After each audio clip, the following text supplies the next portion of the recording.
Welcome students. चलो start करते हैं क्लास 10 ज्योग्राफी का first chapter, resources and development. Now let me tell you, ये चैप्टर बोर्ड एग्जाम्स के लिए सुपर इंपॉर्टेंट है, but more than that it helps us understand how our world works and how we fit into it. So let's get started. तो सबसे पहला सवाल, what exactly is a resource? Simple words में, it's anything in our environment that can satisfy our needs. लेकिन there is a catch, हर चीज resource नहीं होती, उसको 3 टेस्ट पास करने पड़ते हैं। First, is it technologically accessible, मतलब क्या हमारे पास टेक्नोलॉजी है उसे एक्सेस करने की। Second, is it economically feasible, simple सा मतलब क्या उसको निकालना अफोर्डेबल है, ऐसा तो नहीं कि 100 रुपए की चीज के लिए 1000 रुपए खर्च हो रहे हैं। And third, is it culturally acceptable, क्या सोसाइटी उसके यूज को एक्सेप्ट करती है।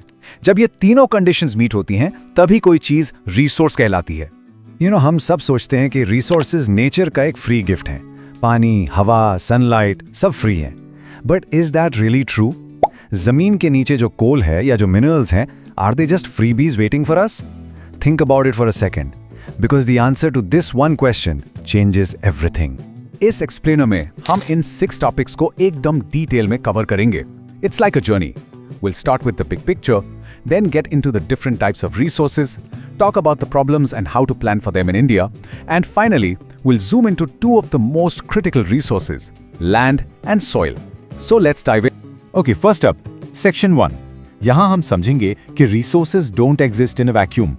They are part of a bigger system, एक interconnected system. और इस system के center में कौन है?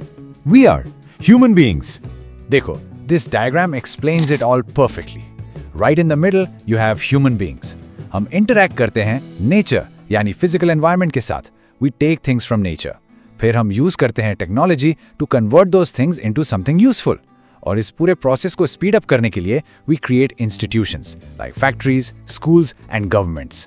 So याद रखो, ये एक triangle है, nature, technology and institutions. और इसको चलाने वाले हम हैं. So, this brings us back to that big question. Are resources a free gift? No, absolutely not. Resources are a function of human activities.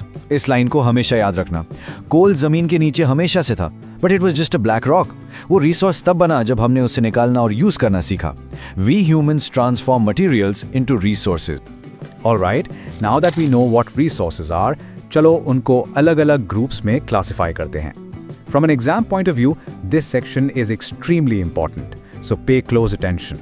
Now, ये चार्ट चैप्टर का heart है। इसको अपने माइंड में सेट कर लो। It might look a little complicated at first, but don't worry.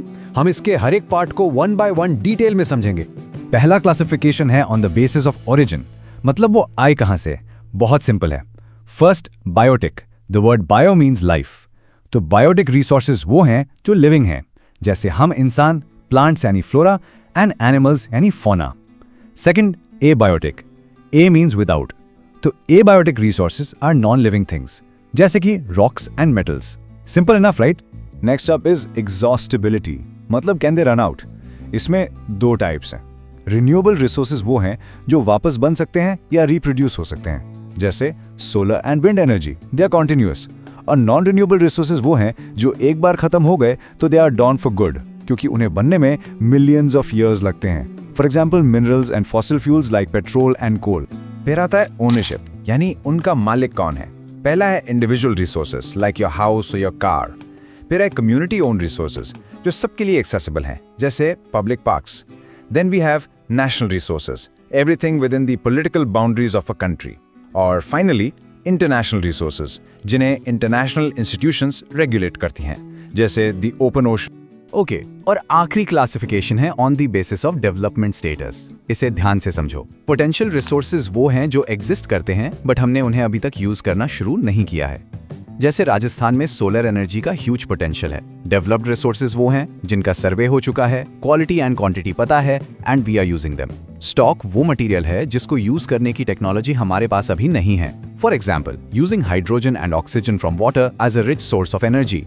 And finally, reserves. ये stock का ही पार्ट है जिनको हम एग्जिस्टिंग टेक्नोलॉजी से यूज कर सकते हैं बट हमने उन्हें फ्यूचर के लिए बचा कर रखा है। So let's take a quick pause and do a mini recap. हमने समझा कि रिसोर्स क्या है, द 3 कंडीशंस। फिर हमने देखा that they are a function of human activities. And finally we covered the 4 main classifications origin, exhaustibility, ownership, and the status of development. Make sure you remember these basic concepts well. अब आते हैं इस chapter के crisis part पर। Resources को use तो कर लिया, बट जब हमने उन्हें इनडिस्क्रिमिनेटली यानी बिना सोचे समझे यूज किया तो क्या प्रॉब्लम्स खड़ी हो गई? Let's find out. जब हमने रिसोर्सेज को अंधाधुंध यूज किया तो 3 मेजर प्रॉब्लम्स सामने आई। And these are not just theoretical problems, these are real global challenges. Let's break them down. Problem number 1, depletion of resources. कुछ लोगों के लालच के लिए रिसोर्सेज खत्म हो गए। Problem number 2, accumulation of resources in few hands. इससे सोसाइटी 2 हिस्सों में बट गई, the haves and the have-nots, यानी rich and poor. And problem number 3, सबसे critical, ecological crisis. Things like global warming, ozone layer depletion, and land degradation. तो इन problems का solution क्या है? The answer is a beautiful idea called sustainable development. इसका मतलब है कि डेवलपमेंट ऐसा होना चाहिए जिससे एनवायरनमेंट को डैमेज ना हो और प्रेजेंट में डेवलपमेंट करते वक्त हम फ्यूचर जनरेशंस की नीड्स के साथ कॉम्प्रोमाइज ना करें। It's all about balance. इसी सोल्यूशन को आगे बढ़ाने के लिए 1992 में ब्राजील के रियो डी जेनेरो शहर में एक बहुत बड़ी मीटिंग हुई जिसे अर्थ समिट कहते हैं। यहाँ 100 से भी ज्यादा देशों के लीडर्स मिले और इस मीटिंग का आउटकम था agenda 21, which is an action plan for achieving sustainable development in the 21st century. Okay, अब ग्लोबल लेवल से आते हैं अपने देश इंडिया पर। एक इतनी डाइवर्स कंट्री में रिसोर्सेज को प्लान करना क्यों जरूरी है? Let's see. देखो, इंडिया में बहुत डाइवर्सिटी है, which leads to a paradox. कुछ स्टेट्स हैं जो सर्टेन रिसोर्सेज में बहुत रिच हैं, पर दूसरे रिसोर्सेज में poor. For example, states like Jharkhand and Chhattisgarh are rich in minerals, पर वहां दूसरी चीजों की कमी है। अरुणाचल प्रदेश में पानी बहुत है बट इंफ्रास्ट्रक्चर नहीं है। Rajasthan has a lot of solar and wind energy but lakhs water. इसलिए एक balanced resource planning is essential. India में रिसोर्स प्लानिंग इन 3 स्टेप्स में होती है। Step 1 is identification and inventory of resources. इसमें सर्वेइंग, मैपिंग और एस्टिमेशन होता है। Step 2 is evolving a planning structure, मतलब एक प्लान बनाना जिसमें सही टेक्नोलॉजी, स्किल और इंस्टीट्यूशंस का यूज हो। और step 3 is matching the resource development plans with the overall national development plans. चलो अब एक स्पेसिफिक और बहुत इंपॉर्टेंट रिसोर्स की बात करते हैं, लैंड, जमीन। This is one of our most fundamental resources. India का land area in 3 main features में डिवाइडेड है। सबसे बड़ा हिस्सा अबाउट 43% प्लेन्स का है, जो एग्रीकल्चर और इंडस्ट्री के लिए बेस्ट है। फिर 30% माउंटेन्स हैं, जो रिवर्स का सोर्स हैं, और बाकी 27% प्लेटोज हैं, which are a store house of minerals and forests. लेकिन हम अपनी जमीन को खराब भी कर रहे हैं। इसके मेन कारण है mining, overgrazing and over irrigation. इन सब ह्यूमन एक्टिविटीज की वजह से लैंड डिग्रेड हो रहा है, मतलब उसकी क्वालिटी खराब हो रही है। लैंड के ऊपर जो सबसे इंपॉर्टेंट लेयर है वो है सॉयल। चलो अब इस लिविंग रिसोर्स को डिटेल में देखते हैं। सॉइल एक लिविंग सिस्टम है जिसे बनने में लाखों साल लगते हैं। इंडिया में अलग अलग टाइप्स की सॉइल मिलती है। 2 सबसे इंपॉर्टेंट हैं, अलूवियल सॉइल जो हमारे नॉर्दर्न प्लेन्स में मिलती है और बहुत फर्टाइल होती है, और दूसरी है ब्लैक सॉइल जिसे रेगुड सॉइल भी कहते हैं, and it's ideal for growing cotton. इसके अलावा रेड एंड येलो सॉइल भी हैं। इनका कलर आयरन के प्रेजेंस की वजह से होता है। और है लैटेराइट सॉइल जो हैवी रेनफॉल वाले एरियाज में मिलती है and is very suitable for crops like T and coffee. इस पूरे चैप्टर का सार, the entire essence, can be found in this one quote by Mahatma Gandhi. He said, "There is enough for everybody's need and not for anybody's greed." This one line tells us everything we need to know about using our resources.